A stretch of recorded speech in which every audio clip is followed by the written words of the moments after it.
NerdandSon.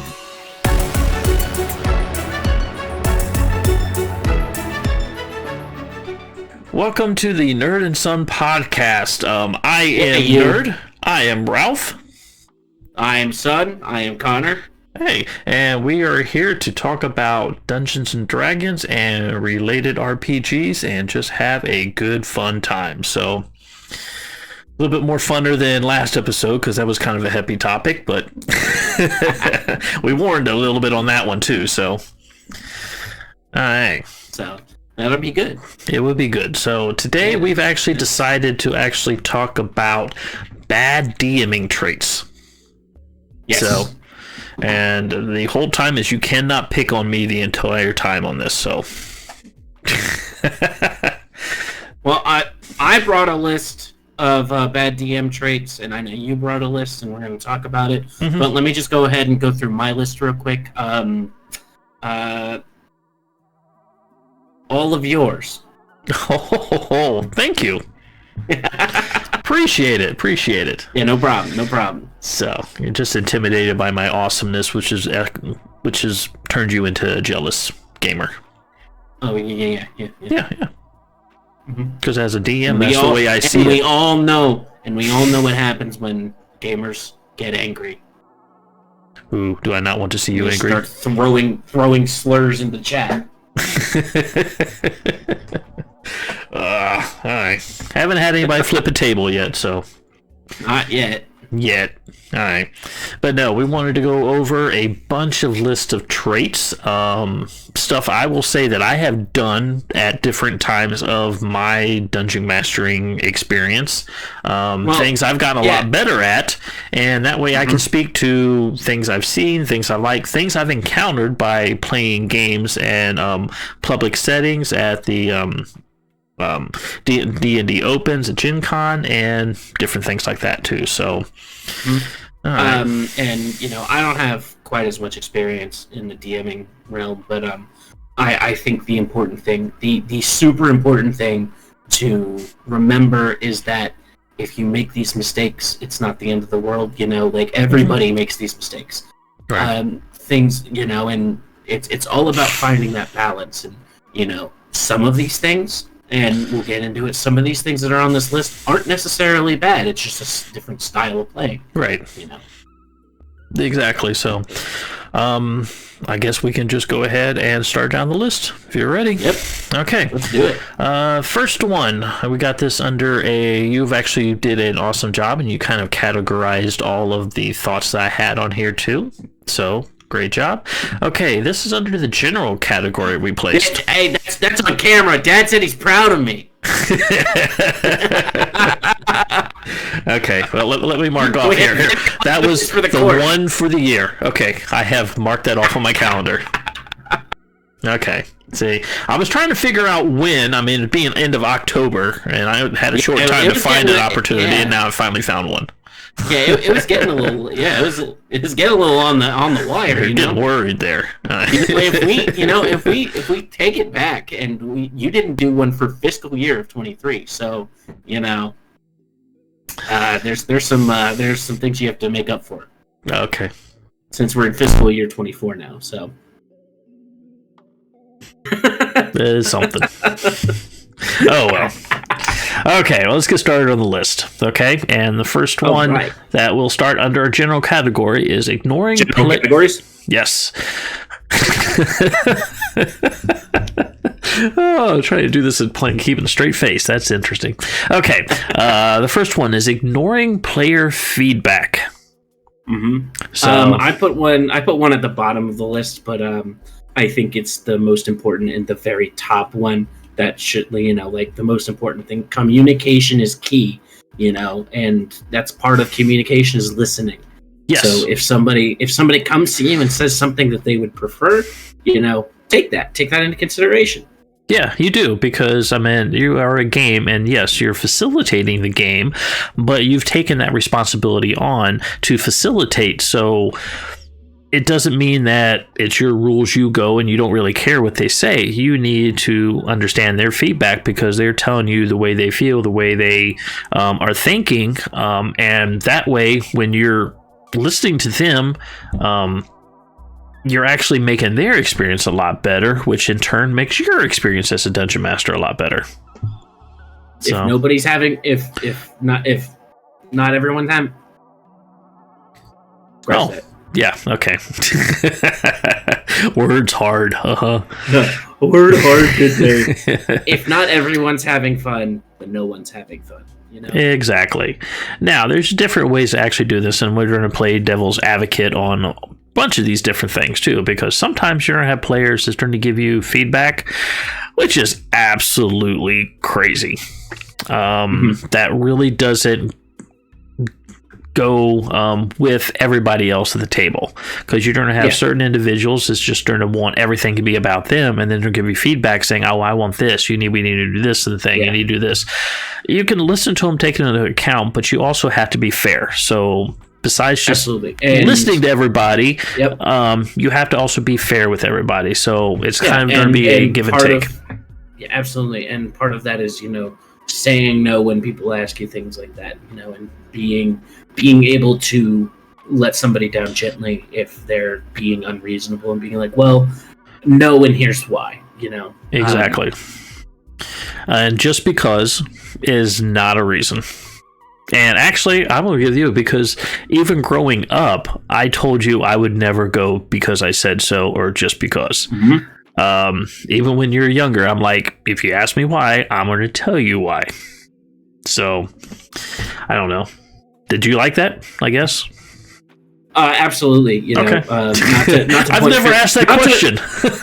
Not to point finger, but like that just giving that option to be, not that we're getting into parenting hour, but giving that option.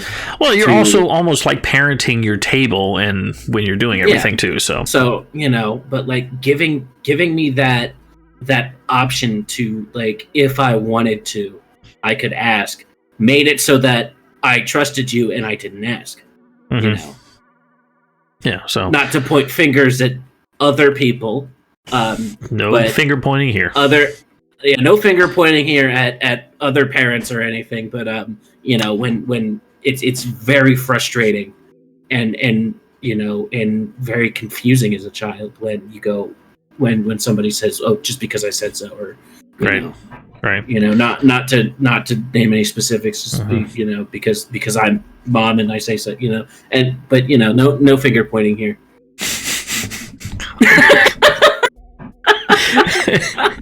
Okay, way to not finger point. Thank you very much. Okay. Okay, well, let's go to our next topic here. Okay, our next one is being, as a DM, unwilling to learn or change. Yep. And this is just being just stubborn, because absolutely. Every time that you deal with somebody, different players, different characters, different tables, different environments, different groups, you're going to have a whole new set of people that you're going to have to actually take in their feelings, their understandings, their knowledge base, and everything else. And you're going to have to learn from that and not actually go about, hey, this is the way it's supposed to be. That's it. I don't really care about your thoughts. Because, I'll give you an example of this is when I started my first management job, okay? I was horrible because I was like, hey, I'm manager. I got promoted because I know how to do things, so things need to be done like this. And then when you start dealing with people, personalities, how things get done, work habits and everything like that, it doesn't really work. And then you become a very negative person, very adversarial, and your team doesn't like you as a manager. So you're going to have to be willing to learn, change, adapt to the different situations that you're in to actually earn the respect from employees or your players that are actually at the table. And this is also this also comes into ignoring player feedback. A lot of these things, like a lot of these issues and like little tiny things, like feed into everything else. Being in a social dynamic, everything's muddled and confusing and crazy. But in order to gain the respect of your players, you have to give respect. You have to respect them. Exactly. And, being able to change, being able to admit when you've made a mistake, when you can go, oh, I did this, I'm going to do this from now on, Right. And being able to understand where you've failed or where you've had your challenges, and consciously looking back at what you did and trying to decide on how I can actually do that different to actually get a different outcome. Because if you do the same thing over and over again, you're going to get the same outcome. You can't expect anything different. So, all right. So, and that kind of bleeds in where you're saying everything kind of ties in together. Yep. The next one is assuming that your players know what you're thinking. Yeah, that doesn't work. Only characters can do the mind reading. Your players can't. No, but yeah, I mean, that just goes to different personalities and everything, because people will look at, like, for example, I mean, one person, me and you too, we can look at the exact same item, okay, and have two different thoughts, feelings, and objective opinions about that. That's just fact, and you have to actually realize that as a dungeon master, and can't really assume that they look at the whole setting that you're describing in your theater of the mind the same way that they are hearing it. So perception is reality, and when everybody's perception is different, that means everybody's reality is different. Absolutely. So Philosophy 101. So what is real? This is not a pipe. Just a pipe dream. No. This is a pipe dream. Say a soon pipe. Yes. Or whatever that painting is, but like, yeah, like what you see and what you think and what you feel, you need to let the players know so that gets conveyed. Because if you say, if you in your head know that, there's a guy right here that's blocking this path, but you don't convey that to your players, and you don't have them mad, and you're just doing theater of the mind, then they don't know, right? And they don't know the challenges that are put in front of them, and they don't have a realistic expectation of what you are putting in. Yeah, exactly. Because even though you have a map in front of you, the map only conveys only so much. So you still have to describe situations, outside stuff that they can see, not actually on the map, to let them know their senses what they might actually perceive as a challenge, and hopefully they can perceive it the way that you're describing it, instead of just assuming that, hey, this person's right here, he's standing there with a sword in his hand. Okay. Saying that, and you in your head going, well, he is just going to stay there stoically, and he's going to block the path and not let you pass. They don't know They don't know that. They just think, just somebody's just standing there. And okay, why is he standing there? If they're going to question why, then he's just standing there menacingly. But if they can't understand why, then no, you've not actually conveyed your message and your message correctly, exactly. And you can't expect them to know exactly what you're thinking. It's with any social interaction and any interaction that you have where you're talking to somebody, you cannot control how they perceive what you're saying, right? Yes. You can give them all the tools in order to perceive what you're thinking of. Mm-hmm. Yeah. So it's all about trying to set everything up correctly. Mm-hmm. So, yeah. Fun one. Okay. Now, here is a big one. Okay. And I have been guilty of this a few times because life gets in the way. But coming unprepared to the table. Absolutely. Okay. And there's different levels of preparedness. I sorry to just steamroll over you here, but I thought that was a very important thing to say, is that, we both have very different perspectives on how much prep needs to be in any given situation. I am much more fly by the seat of the pants, see what goes on. Meanwhile, you have everything planned out to, if this happens, then this is going to happen, different branching paths. Right. So, yeah, because when you're talking about being prepared, it's not like you need, everything has to line up linearly. and be on a linear path. That was the word I was trying to find. Linear. Linearly. Yes. On that particular path, because it's not ever going to happen. But you need to be prepared enough to know and deal with how it varies off of that path. So dealing with that is not really talking about unprepared, but coming to the game and not having an idea of where you're going, your creatures ready, your dungeon ready, anything else like that. I mean, that's honestly is kind of unacceptable. Yes, life will actually get in the way depending on what you're doing, and especially when you're gaming every week for years on end, you're going to run into some of those challenges. It's going to happen, but you need to be able to... You can't really prepare for it, but actually understand where the game is going and what you have going on. Now, if this is a brand new table and this is your first time you're playing with a group, there is no excuse for being unprepared. Absolutely. So, and even though you can fly by the seat of your pants, because if you're playing with an ongoing game, you got the same people that's been around for a couple years. Yeah, you could do a real game unprepared, fly by the seat of your pants, because you already know pretty much what's going on and what they want to do, and you're just going to continue narrating your last story. But if it's a brand new table, there is no excuse at all. You have to actually be heading, because if you take on the responsibility as a dungeon master to control the table, run the table, and manage the table. If you can't do that, you do not need to be a dungeon master. But that's also, it's not a very difficult task. You don't need to write a novel in order to be able to just have some notes. What it's all about, what you're comfortable with, right? How the amount of notes you are comfortable with. 0, we're not. If you're coming in and you're trying to do this for your first time, or 100th time, you're no Brennan Lee Mulligan. You're not going to be able to just improv your way through the whole thing. So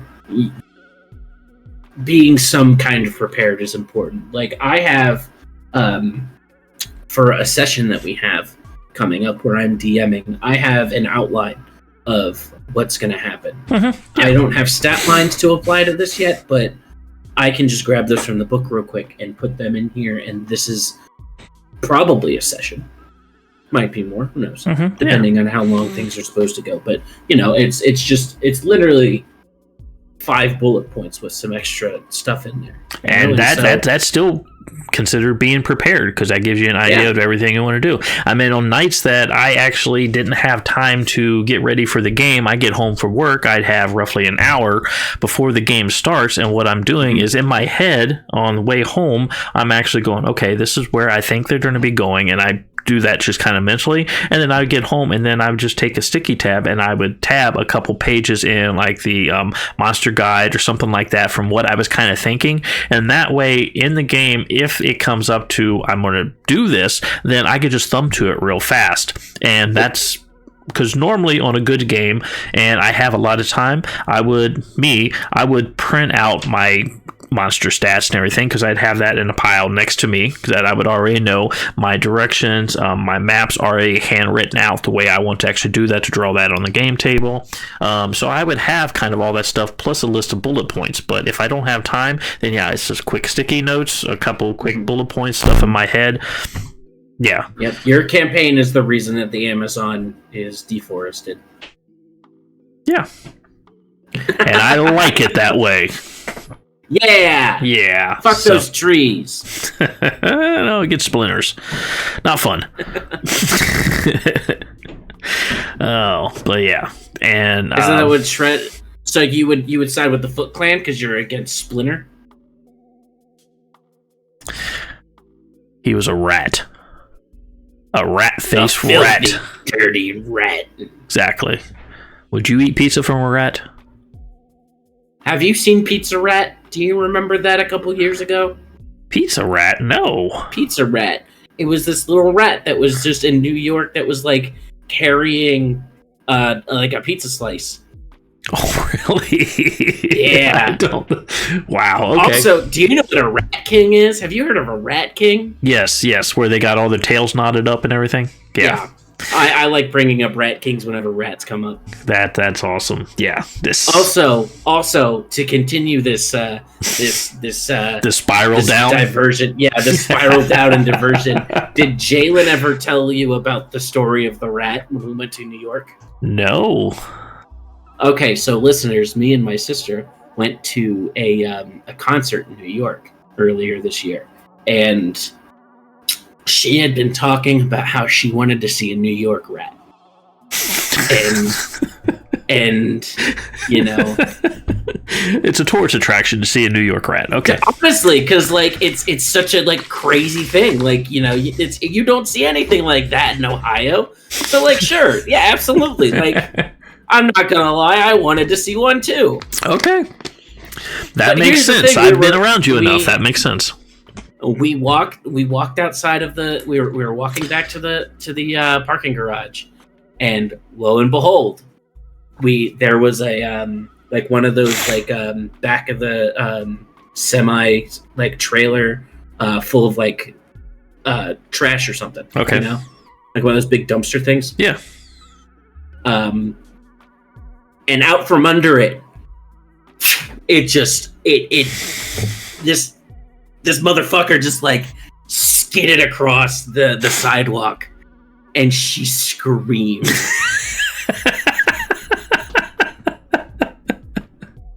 That's probably why I've not heard about this. And it was hilarious. And I was like, "Why are you? That's what it's what you wanted to see." And she went around. She walked in the street because she wasn't gonna be like walking and like that's.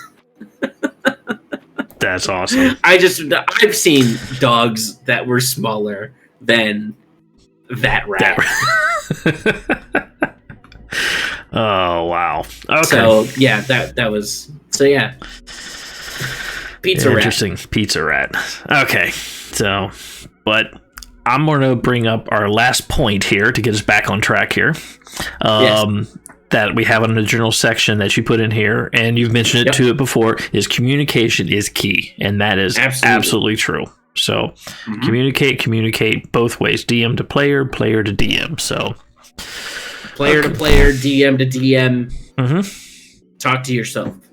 Okay. So, excuse me. Now, the next section, you have it titled The Winner. The winner. So I took the general ideas of what you were saying, and I kind of put them together into certain categories. Okay. So of different kinds of DMs, because a lot of the things were like what the different style of DM. Okay. That you can. Because I got all the other titles. This was the only one that I was kind of questioning, or it didn't click. Okay. Yeah. So the reason I called it the winner is because they're trying to win D&D.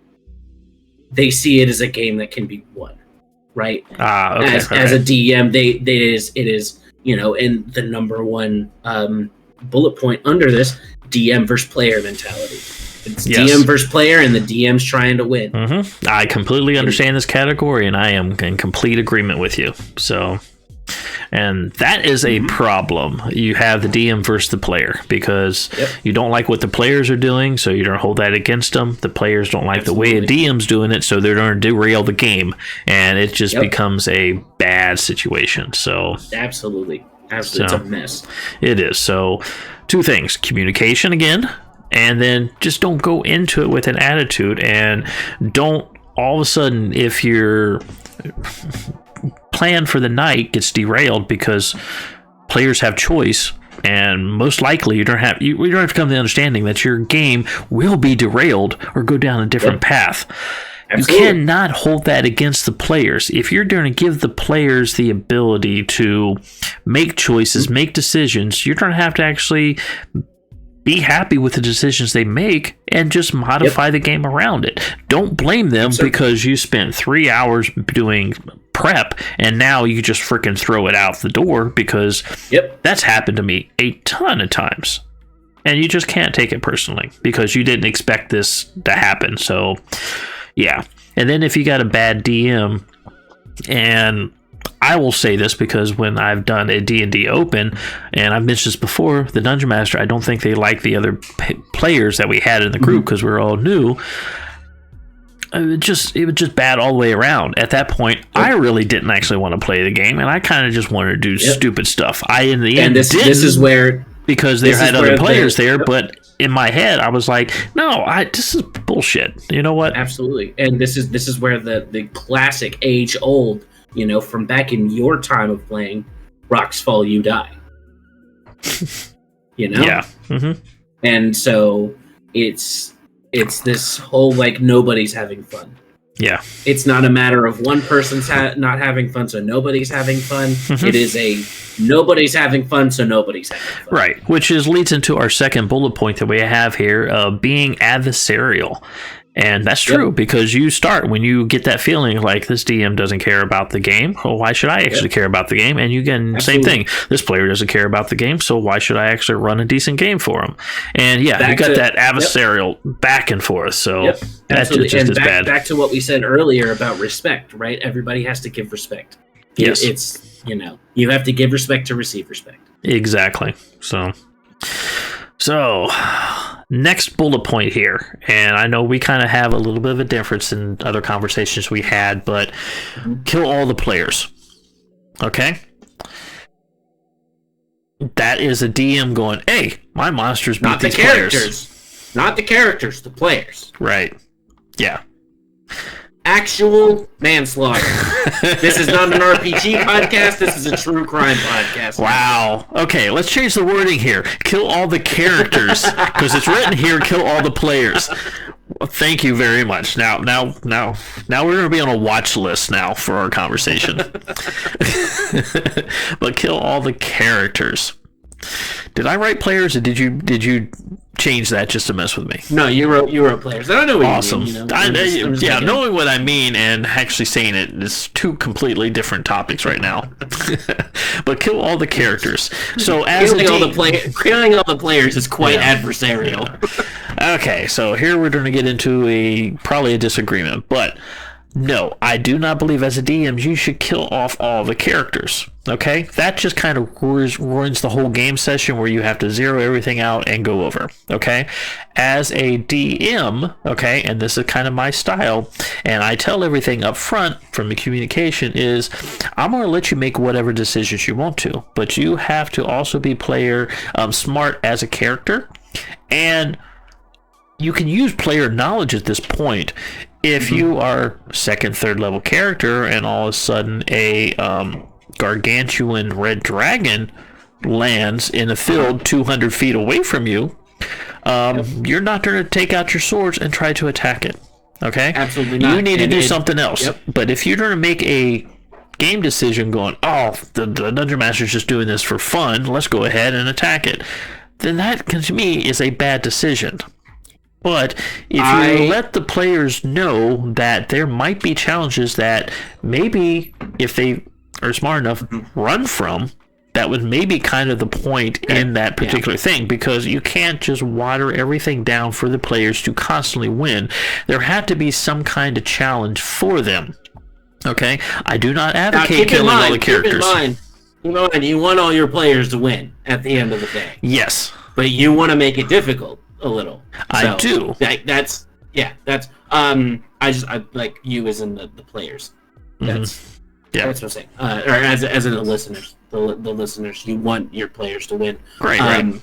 I am completely on board with you. I don't think this is the only thing is that outside on top of the table, if somebody decides that they're going to do something that is going to get them killed, I will just stop. I will stop the game for a second and go, are you 100% sure? Because this will kill your character. I have no problems with, with doing that. If it's something that seems like it's out of a, not knowing what the consequences of this action would be. Right.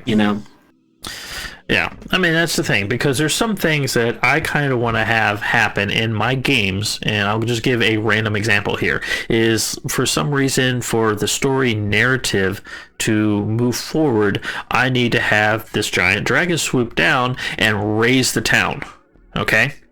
Because that's starting to create me different characters, story arcs, and everything else I need, and the players are not going to be able to stop it, and I don't want them to try to stop it because just for the story narrative. But if they think they're going to go in at second level and all of a sudden they're going to stop this dragon from raising this town, I'm hoping they would actually know better. And yes, depending on how they want to go in to that situation, yes, I might stop them and say, hey, is this something you really want to actually try?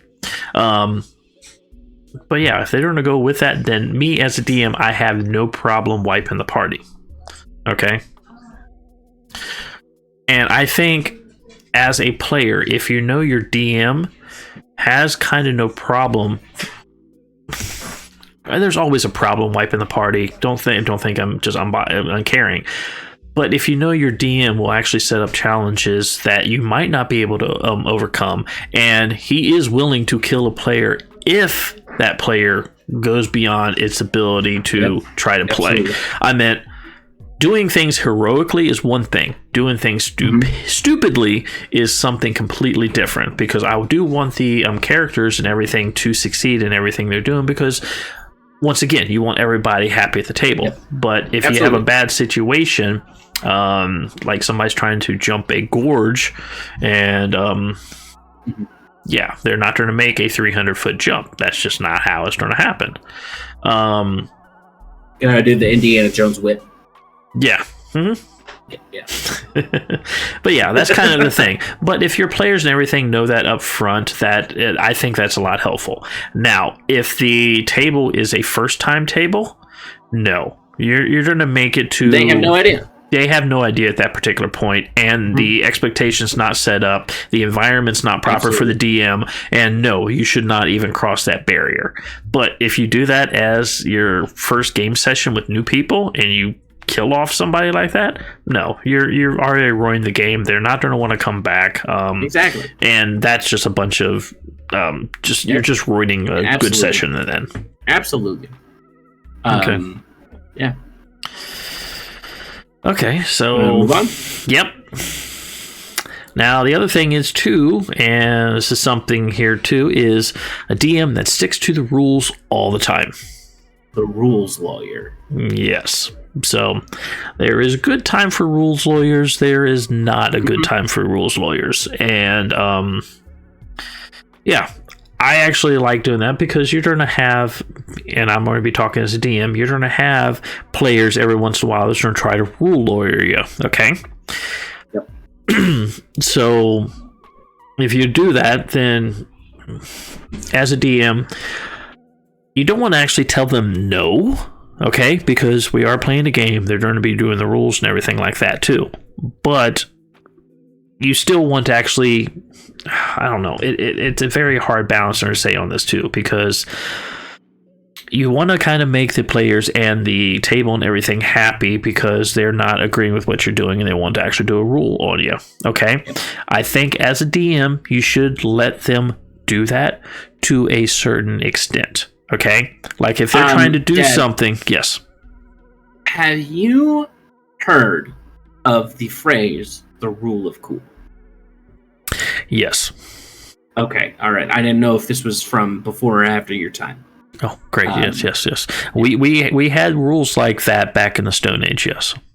Yeah. So the best way to think of it, is, if it's not fun, don't use it.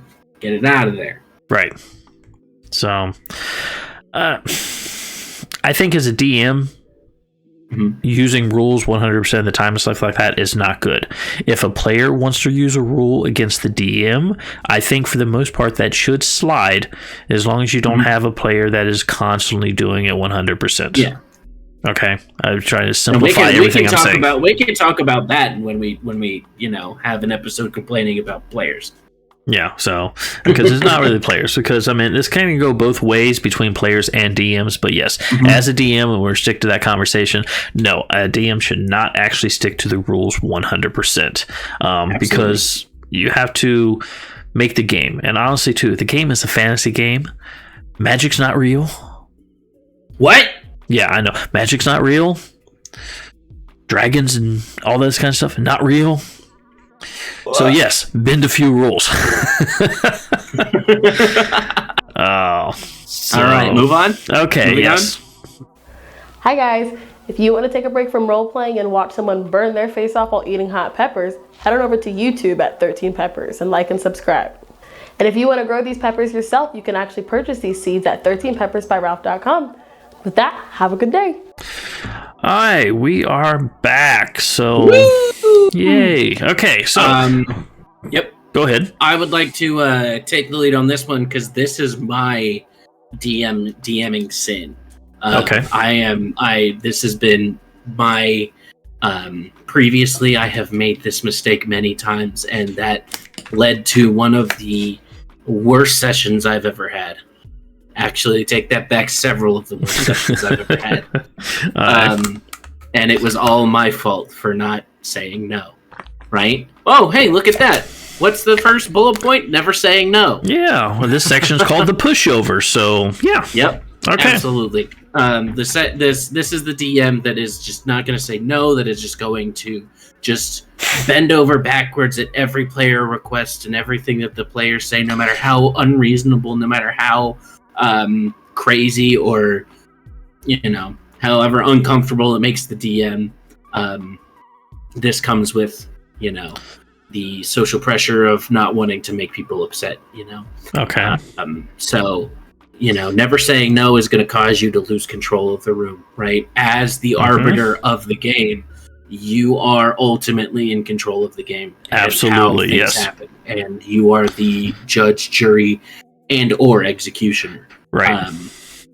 Yeah. So, because you need to work as a team with everybody at the table, but still, you have to have a leader at the table, not a leader of the party of characters, but a leader at the actual table, and that would need to be the DM. Because if the DM is not in control, then there is no control to the game. So absolutely. And this this can be as as far in the beginning of a campaign as character creation. And allowing the players to play any character that they want. There are still rules and limits to this game. They can't be a crazy anime protagonist who has crazy abilities that are not in the book. Right, they're in the book unless they have hey, here's a class that I came up with or found online. Or something like that, and they're like, I want to play this, and then at the end of the day, you still have to say yes or no, and if you say no, that's really that. And I've had people had no monstrous races, one of my favorite ones to curb people in character creation specifically is because I play with a lot of new players and I introduce the game, player's handbook only. And that's it. Because, if when I'm trying to introduce the game to people, I don't want to sit here and be like, oh yeah, here, let's take this thing from this book and this thing from this book and this thing from this book. And now you have 3 books that you have to take, you have to keep track of, and that's not fun. That's crazy. That's my problem. That's what my problem, with Warhammer, that is so difficult to get into because you need this rule is in this book and the core rules are in this book, but also there's an addendum to the core rules, and in order to make an army you need from this book, and then this book there's the rules to create the army, but those are out of date, so you need this addendum offline. It's insane. It's crazy. It's so confusing and obfuscated for no reason, and that is a quit moment for a lot of players. It is, because if you have a high bar of entry to anything, as a DM, and you especially have new players, limiting the initial level of stuff that you have to get in actually lowers the bar to entry, and that's actually a good thing. When you play with a team that you've been around for a lot of experienced players, then you can kind of change things up. Absolutely. But I also think if you do have to limit as a DM everything happening or letting them do anything, so you can do that by either, you can say no to them and limit to them this up front. But if you tell them this stuff up front going into it, then there should be no issues. The other thing that you can actually do is ask them what they actually want to do, okay? And you do this as a team with all the other players, saying, hey, how do you want this game to run? What kind of game do you want? Because then I, as a DM, I can shape the game around what they want. Because if they all want to play overpowered characters, me cleaning out rats, having them clean out rats in the cellar in the village the first time is nothing. It's not going to work. You want them. You're going to want them to clear out rat kings from the sewer. And woohoo! It's a callback. But yes, you have to actually have that expectation, and then all the players have to be in agreement. Because if you have one person that says, "Oh, I actually want to play a youngling gold dragon in human form," and you have another player that says, "You know what? I just want to play a halfling that is just trying to find his way in life." Those are two different power levels of characters. Absolutely, and I actually you need to have a good balance. Yeah, and I immediately thought of there's the sorceress, there's the draconic bloodline. You could use that, like there's ways around these things to make everything work and everything. And I think as a DM, if you help them work around the area so everybody's kind of balanced, then it's fine. But yeah, you do have to actually limit it as a DM. Otherwise, you have no control over anything, and it is just terrible. Absolutely. So that doesn't mean that you can't. Because that's actually, I'm getting a little experimental with my next campaign, the one that you're in. And no spoilers or anything, because a certain player of my campaign is right here with me, but also might be listening. So here's the deal, right? We are playing with different power levels, right? Yeah. And this is in the Star Wars RPG campaign, so there's it's an easier, like more fluid system than your levels. So there's I'm not gonna say what these power levels are and what everything is, but there are definitely some characters that are a good deal more powerful than the others. Right. And which that's fine. That's as long as all the players know and kind of understand what roles and everything are, then I personally, as a player, don't have an issue with that. So absolutely, and I think also as a DM and running a brand new group, along with what you're saying on there too, is you cannot be afraid of the players. Absolutely. So absolutely, and I think when you're talking about trying to make everybody happy, if you're scared that they're not going to be happy this game that you're running, I mean, sometimes as a DM, you just don't have the right mix of people. Or as a player, you don't have the right DM. You can't be afraid of people, and you can't actually say what you're feeling and not communicate how you're feeling or not unhappy or being unhappy and everything else like that too, because sometimes it just doesn't work. Not every group that you throw together is going to be a great group. So exactly. And with time, I feel like any group can really work together and get over any flaws. But at the same time, if something's not working for you, you have no reason. You have no obligation to stay and try to fix these problems if they're too much for you. It is too. I mean, it's also too being afraid. Player, you can't be afraid to. Another point to have on here is afraid of asking the players. Hey, what do you guys want to see? Which we've touched on earlier here, just a few moments ago. Hey, what kind of campaign do you want? What kind of power levels do you guys want to? What do you want your outcomes to do? Absolutely. Yes. What do you want to experience in this role playing session? If you know what they're all wanting, two things. As a DM, you know how to actually take the campaign, you know how to shape the campaign, and you also know how to make everybody happy in the campaign. And that solves a lot of your problems and everything right there. So, no yawning. It's only, 3 o'clock where you're at in the afternoon? And you're yawning. I had to wake up early. Oh, okay. Yeah, your life sucks. This is my nap time. Okay, 2. And then on here too is going too far off script. I mean, being off script on a campaign, it's just another bullet point here, is fine because some campaigns will go off script and you're going to have to be able to play with that. But 100%. If you let it, Okay, not everything's going to be a linear path. It's going to be curves and everything like that. And as a DM, you have to actually have the knowledge of going, let them take their diversions, Absolutely. but also know how to get that diversion and everything off track. Or that linear path, go ahead and change the direction of it. Yep, absolutely. So that way, they're still going to get to the end of what you want. The important thing is that there needs to be a direction.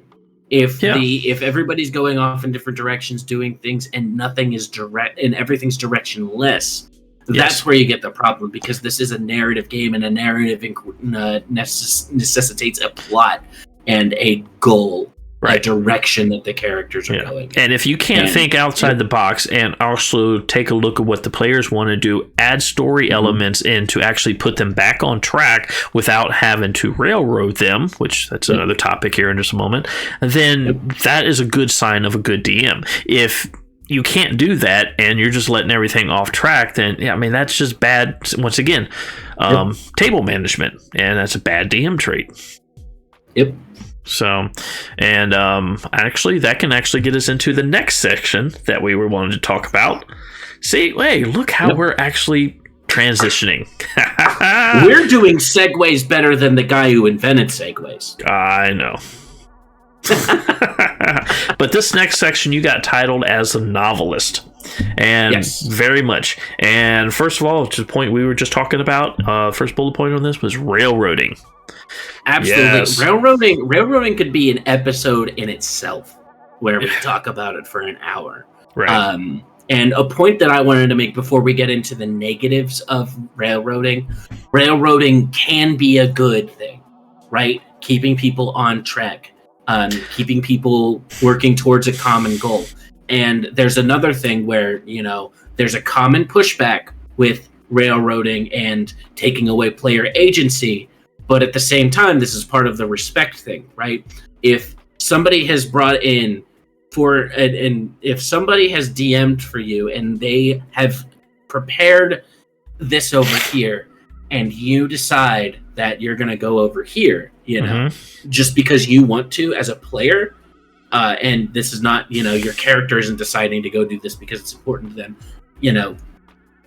that is outside the realm of what is going on, and you are disrespecting the time that DM put in, right?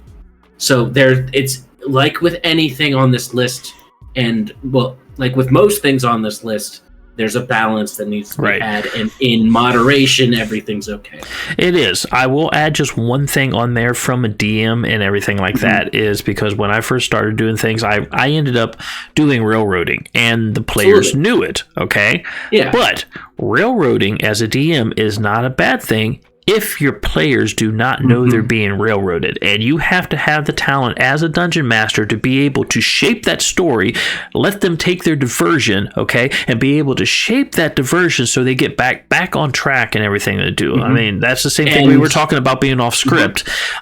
You have to, as a DM, be able to still shape that path without them feeling like they're being forced down a path.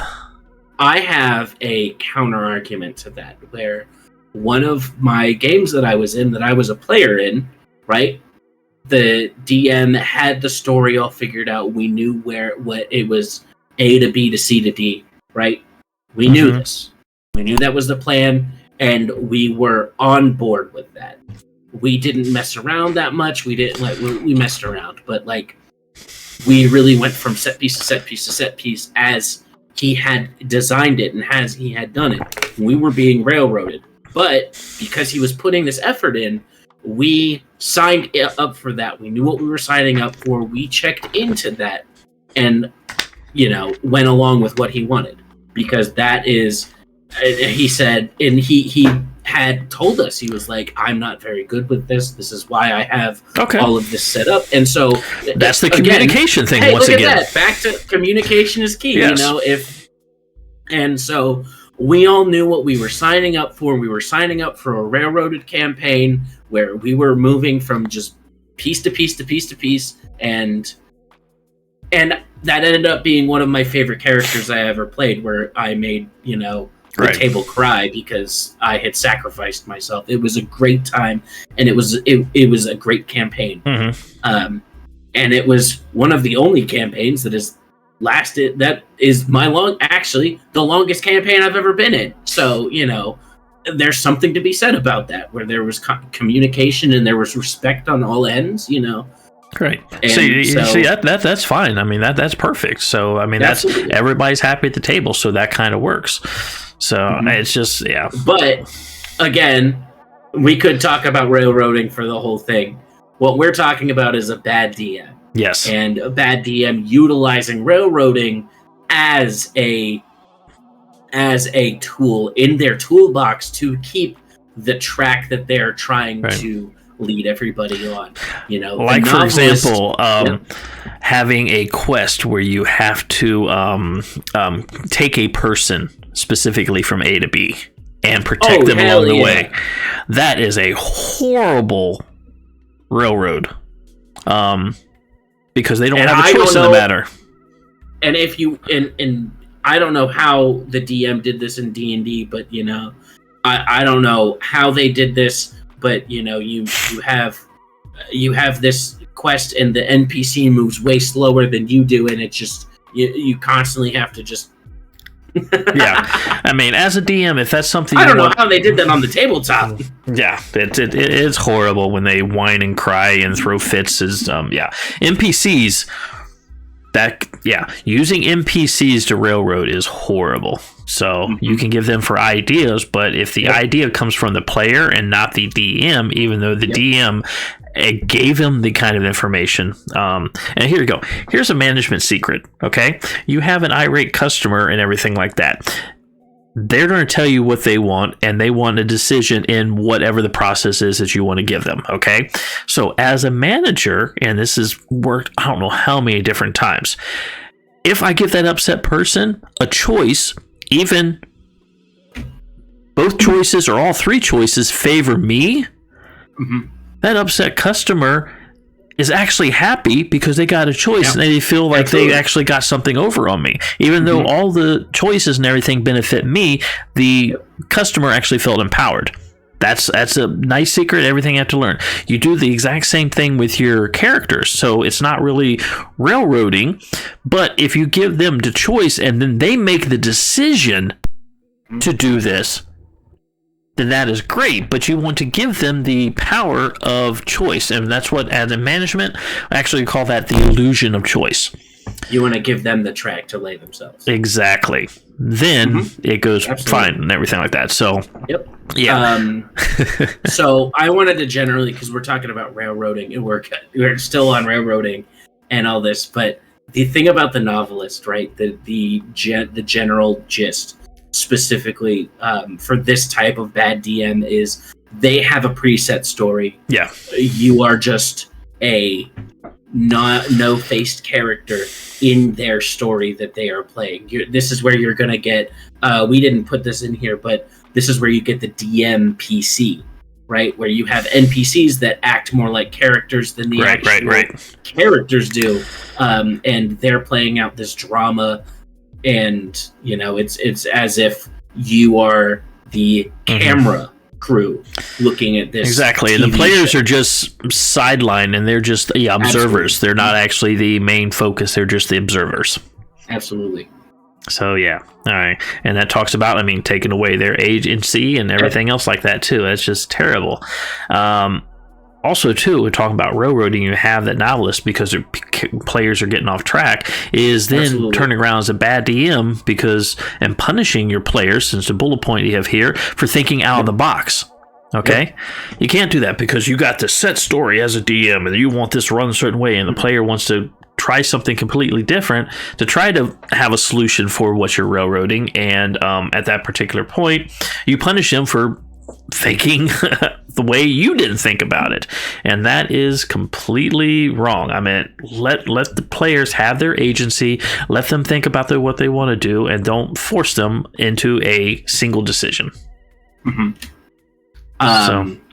Absolutely. And you had put something in here about villains, and I moved it to the not necessarily bad category that we'll get to. Yeah. But very important thing that I think that you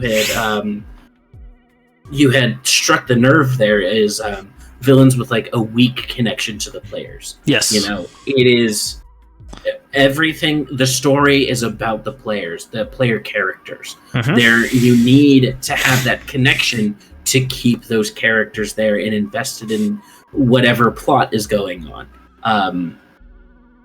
I go backwards. I might not even have a story connected, but I will get the players' backstories, and I'll take the disparate points of those backstories and I'll put them together. Right. And through that, a plot will come along and figure itself out. And that keeps everyone engaged. That keeps everybody together and on track. But, if you are playing out this drama that's in your head without including the characters, why are the characters there? Right? Exactly. This is their story. This is the character story. This is the story of the characters coming together and doing whatever they're doing. And that's what bad DMs forget. That is the story of the characters. That particular point right there. Yep. So, but yeah, I'm just going on to your no story, weak connections, the backstory villains and everything like that. And I don't know. I still have questions in my head of one of the campaigns that we finished up, and I actually used my big bad at the beginning of the campaign. Had no idea, but we had a player actually leave the campaign and everything like that, and then I turned his character into an NPC just to be adversarial, because it kind of kept up with his the way he played his character.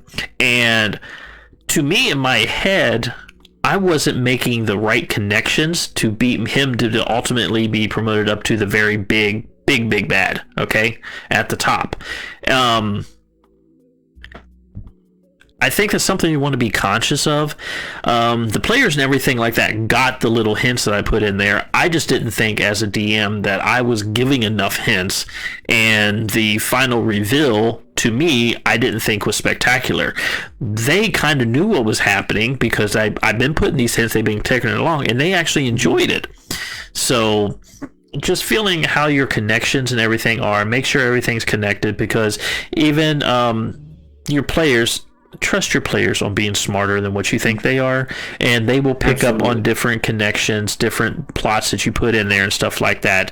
But as long as you're putting those plots in, you're making these characters, you're making their backstories interesting, and you're making their connection, the reasons and everything to them fine, the players will pick up on it. But yeah, actually I think you just hit the nail on the head of something, because I don't know how much you've looked online about like different pointers and like tips and tricks of DMs.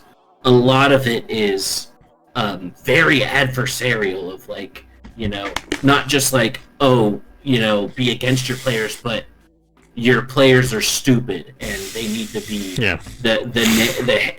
you need to hit their head with the plot and whatever hints you're trying to give, or else they're gonna miss it because they're stupid. Like, that is a lot of the tone of what gets put out there. And that's not true. Exactly. Your players are gonna pick it up immediately. You're gonna leave breadcrumbs where you think that this is gonna lead to this and this is gonna lead to this, and they're gonna see the very first thing and then immediately get the entire thing that you're trying to set up.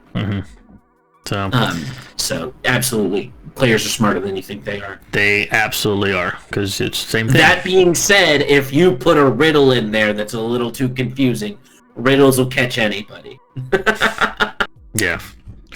Grab your riddles from the back of a cereal box and I know me as a player, I won't get it. Yeah. So as a bad DM doesn't plan, as long as you throw somebody a riddle they can't solve, that buys you time to actually create the rest of your game for the rest of the night. Oh, terrible. Or you use the tried and true method of the traveling goblin salesman, and you make a fun character that is just... It becomes the event of the evening. Yes. The cabbage vendor in every town. Love it. We had a I was playing in a campaign, and the DM had set up this whole thing and this whole elaborate story, and like he had put so much work into this, and we were about to go out on the adventure and like start in earnest, and like because we had done setup and everything, and we were about to go out, and this was supposed to be the first session where we like went out and did all this stuff, and he had put in this little map salesman, this goblin map salesman, and his grandchildren were traveling with him in this like just selling maps, and that was supposed to give us like little like breadcrumbs to follow along the adventure. We spent the entire session talking to this goblin. It was a good time. Cool. And at the end of the day, if everybody's having fun, everybody's having fun. That is absolutely, because I mean that goes kind of off script, but yeah, that's the same thing. I mean, you're just having fun with the players and the characters, and again, it's a game. You're supposed to have fun. Absolutely. So, all right, and then and also to the last point, what I really wanted to bring up here is the other bullet point is making the big bad too OP. Putting too much into this player. Into this NPC. Putting way too much. The world hinges on this character and everything like that. Yeah, that kind of takes everything around. You're going to get upset when your players stomp them in 2 turns. Yeah. That happened to me with Strahd.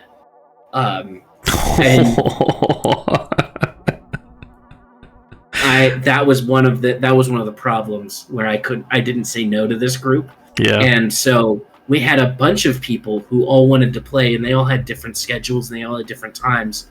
And so I was like, oh yeah, there's no problem. We could just like in like a Final Fantasy or a JRPG where you have like a bunch of characters, but there's only a couple on screen at the time, you know? Yeah. And they're just going. So I was like, okay, we can make this work. No, everybody showed up that one day, and that was the day where they were in Strahd's castle, and they got to meet Strahd, and they decided to curb stomp him, and that's why. And you know, that's where you get into the problem of the pushover, because I didn't say no. I didn't want to take these things away from them, and it just.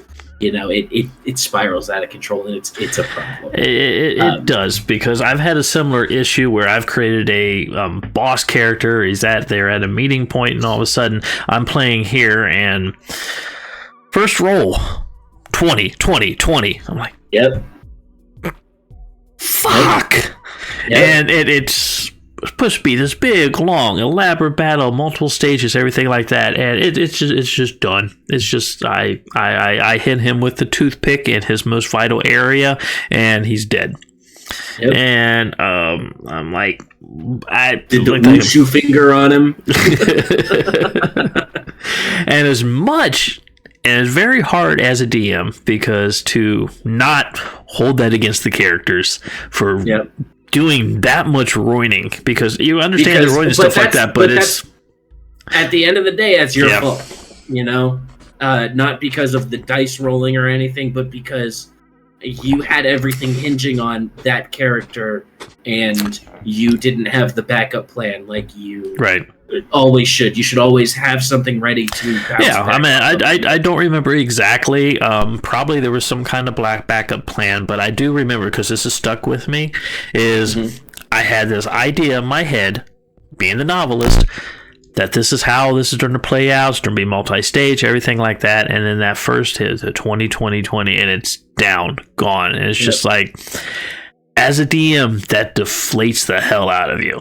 Absolutely. But that's also, too, I actually live by the roll of the dice, okay? And you just have to make something else happen, something else do something, just kind of work with it. You cannot take it personally as a DM, as much as you might feel that you want to take it personally, because it's a very hard thing to deal with as a DM, but it's going to happen. But yeah. All right, so absolutely. All right, so we got one last section. Last section. All right. And I put these into these can be bad if you rely on them too much. But generally as a baseline, these aren't necessarily bad. And the first one is playing to stereotypes, right? Mm-hmm. Yep. This is Dungeons and Dragons. This is pulp fantasy. Everything is stereotypical. Yes. Everything. And that's part of the fantasy, right?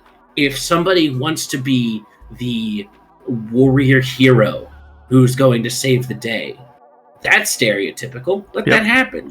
That's the fantasy that person wants to be. Somebody wants to be the studious mage who is powerfully slinging spells and is near a god. That's part of the fantasy, and that's what D&D allows for, and it's great. Mm-hmm. I will actually agree to that, but yes, and also agree to your statement, overplaying that, and especially when it comes from a DM, for your villains. Make your villains interesting, just don't stereotype them all the time, because even though your players may want to say stereotypes because they have a certain picture in the head of the character they want, your villains don't need to be that way. Otherwise, it just gets boring, and they already know what to expect. And if every this villain is the same, and if that's something these the players have seen this a million times and they want that, right? They want that kind of story. Absolutely. This is again contextual with your players and the game. We'll go back to when you're talking about Ravenloft and Strahd. You play that game because of a specific stereotype and a certain type of adventure, and you already know what the big bad is. So yes, that actually works out great. But other than that, you just don't want, we just defeated this boss, and now we're just going to fight one that's actually just a little bit stronger, but exactly the same. You have defeated my father, so I'm sorry. You have defeated my father, so now I should fight you to death. Oh, you have defeated my brother. Now I should actually fight you to the death. Oh, you have defeated my mother. I have to fight you to death. Okay. And that also goes... I was your sister's brother's cousin's former roommate. Yes.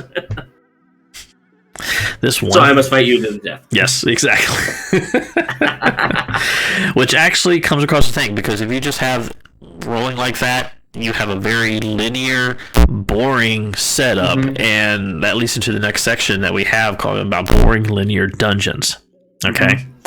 I specifically boring linear dungeons, that's bad. Linear dungeons, not so bad, and this comes with time. Your first couple of dungeons you make are not going to be good. This is again another episode we can do. And there is a good way of, it's like the 5-room dungeon, and exactly like how, but there's different ways to do it, but your first couple dungeons that you make on your own are not going to be good, and that's okay, because you'll get better. You'll get better and stuff like that. And a little bit more example and stuff is you're playing that, and we're going to go back to a classic game, okay? Keep of the Borderlands. Did you ever play Keep of the Borderlands? I did not. Okay, so basically that is a very classic game, and when you're actually playing that game, you actually go to a setting inside of a hill, which is a bunch of dungeons, okay? And it's very linear, because you start off in Dungeon A, go to Dungeon B, go to Dungeon C, go to Dungeon D, okay? And it's very boring and linear, because each dungeon section, which are all grouped together, hold different monster types, okay? Which do not play well together, would not be a good game and stuff like that. And it's a very static dungeon, okay? To not have a very boring linear dungeon, you have to have a very living world inside your dungeon. Know how your characters interact. Get complementary monsters that actually do. Understand before the players get there how things would happen. Like if you have a commotion in one part of the dungeon, is that going to alert another part of the dungeon and is going to bring reinforcements? How's that going to affect? Are they going to protect whatever you are seeking in the end of the dungeon, treasure? whatever. Are they going to turn around and then try to protect that? Are they going to hide and stuff like that? You have a very living dungeon, and that is more of an expert DM that's been around for a while and can actually do that. Just having the same linear dungeon going, okay, we're going to room 2, you fight 2 kobolds. We're going to go to room 3. Oh yeah, it's right next door, but you got 3 ogres that are now surprised because they're sitting playing cards. Okay, you go into room 4, you have a small gold dragon that was just sitting there licking his gold piece. I don't know. And that's the thing, is that, you want a small ecosystem together. Yes. One of the best beginner dungeons for Dungeons & Dragons is the Sunless Citadel. It's a classic, right? And you have the kobolds and you have the goblins, and you are coming into a warring faction, like 2 warring groups that are in the middle of conflict. So right. You are not, this conflict would happen if you were there, and it would happen if you weren't there. And you can use that to your advantage. You can just steamroll through it, but it's there, And so it's very important. Yeah, because it's just a living environment. So, I mean, that makes a big difference. So, all right. Now, next bullet point here. Yep. Playing favorites, unfavorites. Okay. Right. And I put this under not necessarily bad, because it's naturally going to happen. You're going to have your favorites. You're going to not have your favorites. You are going to. Every game I've had, I have had a favorite player. That doesn't mean you can ignore your other players, but you're going to have one that you're like, I like this. I like what they're doing. I like their goals here. Yeah. But here's the thing. As a good dungeon master, you have to be able to use that to your advantage, because you're going to have different skill levels for every player that you have, okay? And if you can't harness that talent of those people to enhance everybody else, then you're not actually running your table well. You should be able to take the person that, you're going to favor because this person's going to act the way you want to, but then use them with the other people to enhance what they're doing, to actually build up their excitement, have them included from that. But the one bad thing, and I think we might be not stating well enough, is you can't really, as a DM, overly state, hey, you're doing awesome. You know what? I wish you actually kind of did more, or I'm not liking your way you're doing stuff like that. Yeah. Hey, your decision, that is awesome. Why the hell are you actually doing that, as you talk to the other player? Keep your favorites behind the screen. Yes, exactly. Okay, just do not be open about it. Yep, I mean, it's natural with whatever you do. I mean, you get into a big group of people, you can't 100% like everybody. If you think you like everybody 100% the same, then you are a liar. I'm the favorite kid, right? You're the favorite kid I'm talking to right now, yes.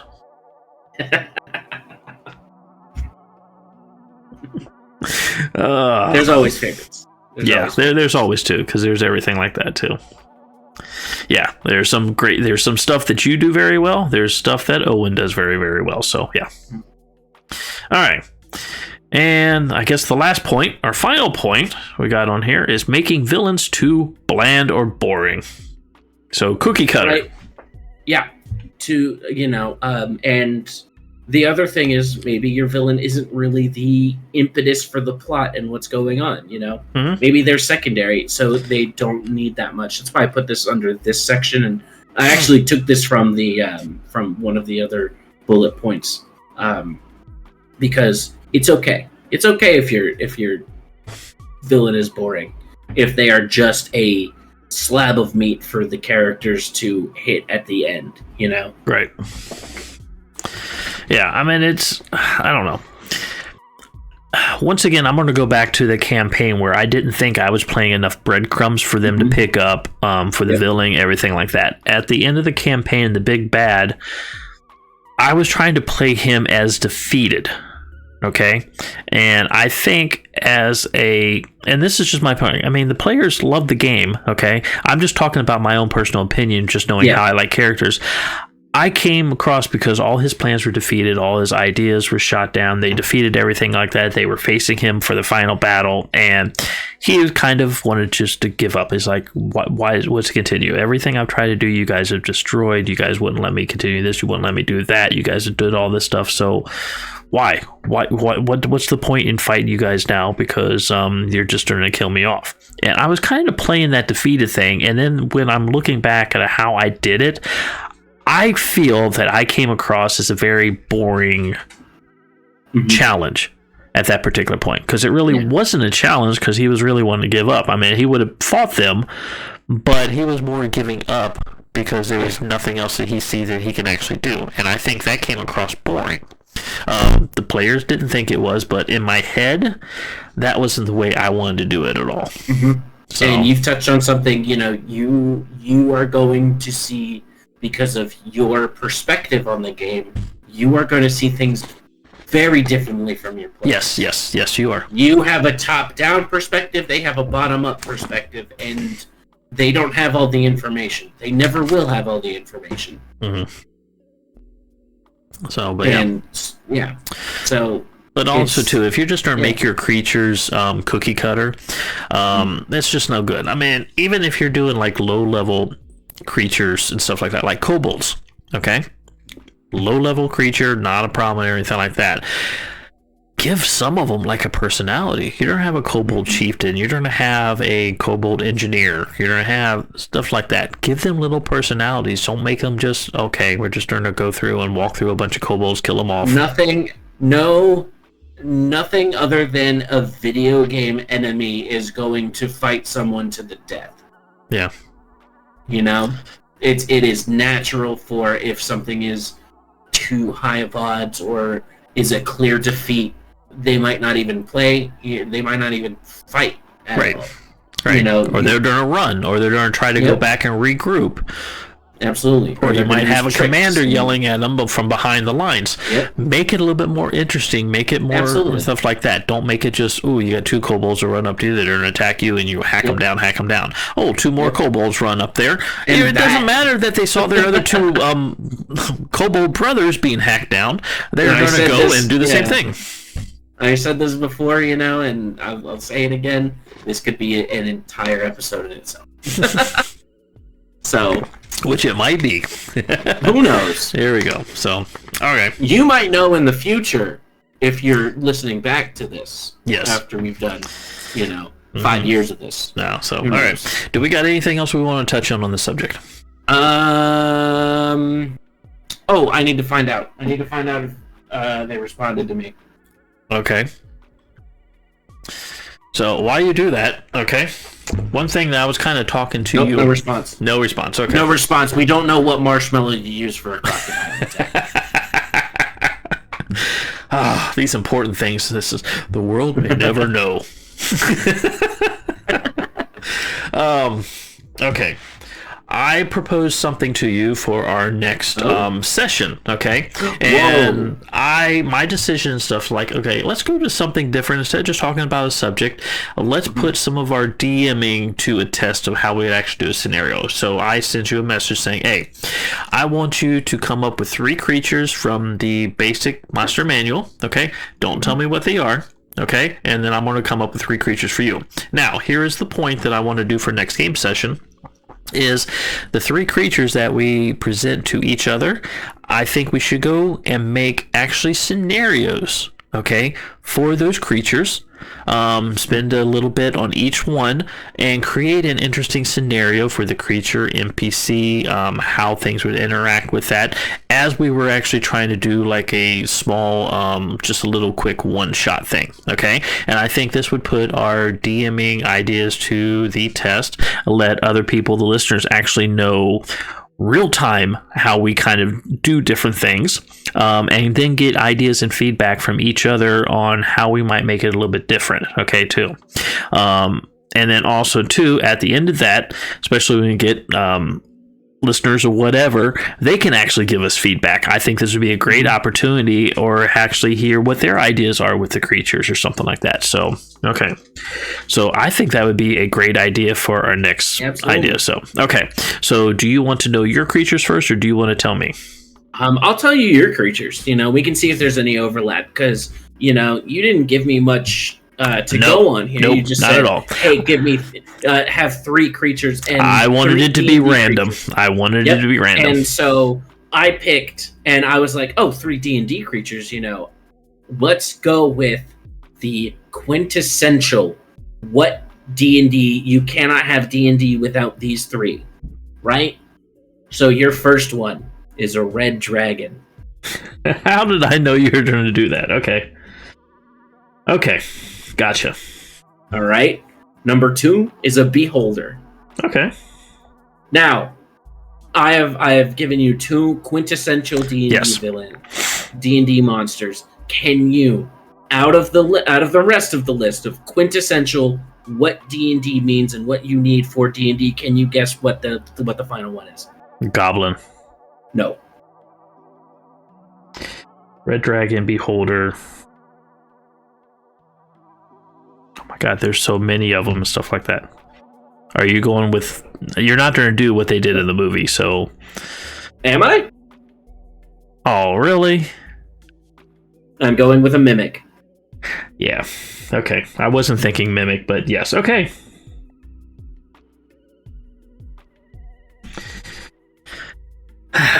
Okay. That's fine.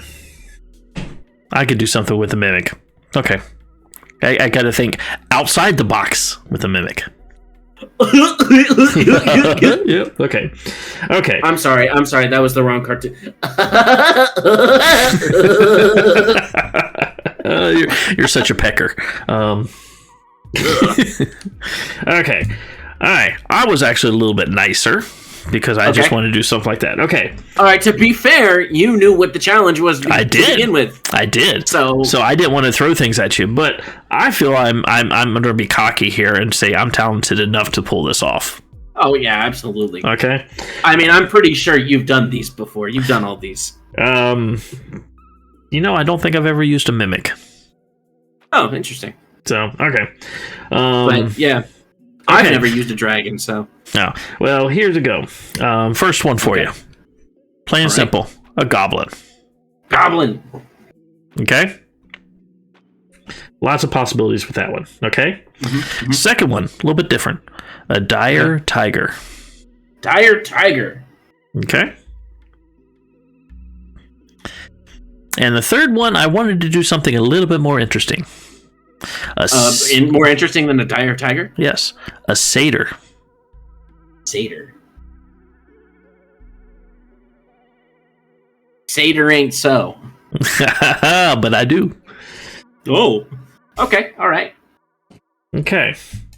So what we'll do is we'll come up with different scenarios, different things we'll do like that, to do like quick little one-offs, or little side adventures that you can add to your ongoing campaign or anything like that. And then this way we can actually see what our kind of styles are, kind of thoughts and everything like that too, because I know if you've played some basic games with me when you were younger and everything like that, but you haven't really got into I want to design some things. Yep. We sit here and we've talked and we've had multiple conversations, but I think this would put a nice test to what we want to do. So, absolutely. Okay, cool. Thank you for being up to the challenge. Okay. So, is there anything else that we want to discuss for this one? No. Okay. Well, I think at this point we're going to go ahead and end it here. If there is anything out there that you can think of while you guys are listening to this, please go ahead. Feel free to give us a contact at any one of our social medias out there, or you can send us a message at our email, which is NerdandSon.com, and actually all our social medias are NerdandSon. To where you just give us feedback, and because we'd love to have any kind of feedback you have. But with that, Connor, do you have anything that you have going on that you want to talk about or promote or anything? Nope. Okay. That's okay. I'm Eventually, no. You got enough stuff going on. That's okay.